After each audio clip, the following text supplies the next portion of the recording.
The bug out bag is by the door. The map is folded. The tank is full. You are ready to disappear into the trees the moment the sirens change pitch. And that is the first lie that will get you caught. Not killed, caught. Because bugging out is not a vanishing act. It's a movement through a hostile, panicked landscape where every road is a choke point.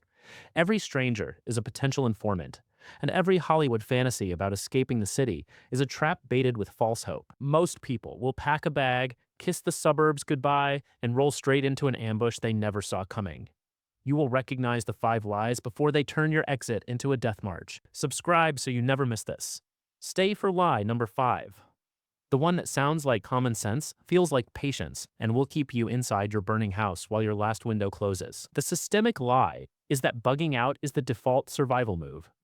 The prepper industry sells it as the climax of the collapse, the moment the hero shoulders a pack and strides into the green wilderness.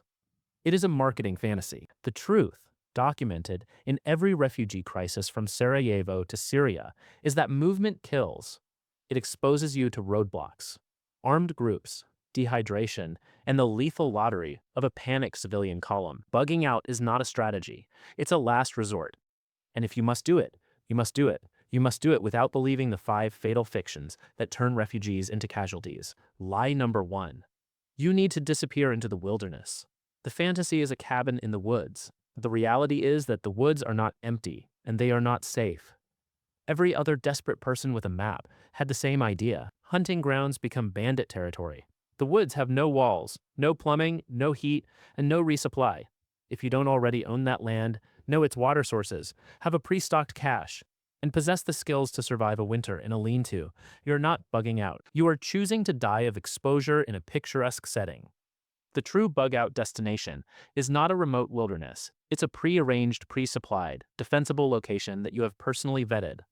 A relative's farm, a friend's ranch, a secondary home, a known, trusted, stocked structure with a roof and a water source. Most people will aim for the green blank spot on the map and die of hypothermia in a wet sleeping bag. You will aim for 4 walls and a well. Lie number 2. The highways are your fastest route.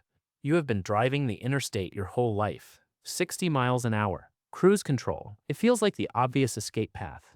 On the day the grid fails, the interstate is not a road. It's a parking lot, a linear trap.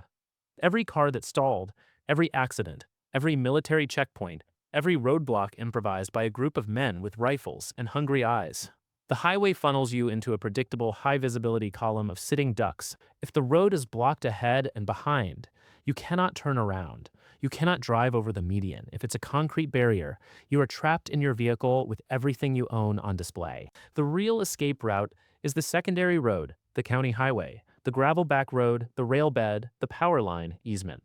Roads that don't appear on the main GPS routes but do appear on your printed Delorme Atlas. You will plan 3 separate routes to your destination, and you will not overlap a single mile of them with the interstate system. Highways are for a functioning world. In a collapse, they are a kill zone with a speed limit. Lie number 3. You can carry everything you need on your back. The bug-out bag industry wants you to believe you are a pack mule. They sell you 70-liter rucksacks filled with folding shovels, camp stoves, hatchets, and 3 days of freeze-dried calories. A fully loaded military-style pack weighs between 40 and 60 pounds.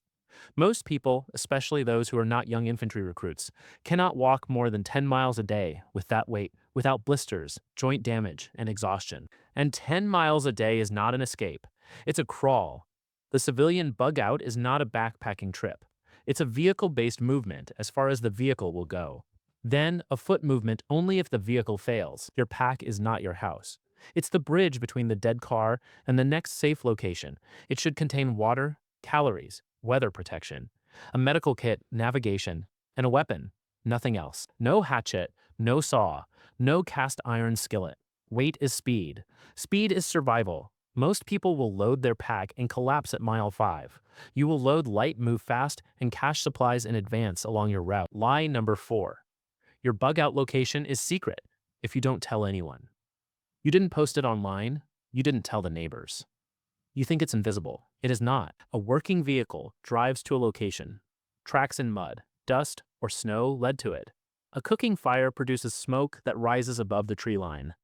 Light at night leaks through a blackout curtain that isn't perfectly sealed. Human voices carry across still air. The rhythm of your arrivals and departures creates a pattern that any patient observer can map. Operational security is not a one-time secret. It's a daily discipline. You will hide your smoke by burning only dry, seasoned wood during daylight. You will tape your windows at night and use red filtered light. You will approach your location from multiple alternating routes, never the same path twice in a week. You will maintain a sentry rotation. The location is not secret. It is only as hidden as your behavior makes it. Lie number 5. You'll know when it's time to leave. This is the deadliest lie. The one that convinces intelligent, prepared people to stay put while the water rises, the riot spreads, or the plume drifts closer. You think you'll see the moment. A clear, unambiguous signal. The reality is that normalcy bias, the brain's refusal to accept the scale of the catastrophe, will tell you to wait. Just one more hour. Just until the news gives an update. Just until the road clears. And while you wait, the window closes. The roads become impassable. The checkpoint locks down. The fire jumps the highway. You will preset a trigger. An objective, measurable, irreversible condition that gets you moving when the power is out for 24 hours. When you hear sustained gunfire within 1 mile, when the emergency broadcast system goes silent. The trigger is a cold, hard line drawn on the calendar of collapse. It cannot be negotiated because you already negotiated it with yourself when you were calm. When the line is crossed, you move. No further discussion. Most people will wait for the perfect information that never comes. You will move on a preset signal and outrun the crowd. Here is the reality. The bug-out gear catalogs will never print. The successful evacuation is not a sprint into the forest. It's a boring, well-planned, vehicle-based movement along back roads to a known, stocked, defensible structure. It relies on speed, not weight, operational security, not secrecy, and preset triggers, not gut feelings. The 5 lies of bugging out are not harmless myths. They are the narrative that gets people caught in choke points, pinned on highways, collapsed on trails, and trapped in their own homes until the door breaks down. You are not a Hollywood hero. You are a refugee with a plan. The plan is what saves you. Now drop a comment and tell me this. What is the one specific, objective trigger that would make you leave your home tonight? An evacuation order. A visible fire within 5 miles. The sound of sustained gunfire. Write it in the comments. If you don't have one, that's your assignment. Define your trigger. And in the next video, we are going deeper into the bug-out movement itself. How to travel in a 4-vehicle convoy without losing each other, using a simple, non-electronic signaling system that even a child can operate. I'll see you there.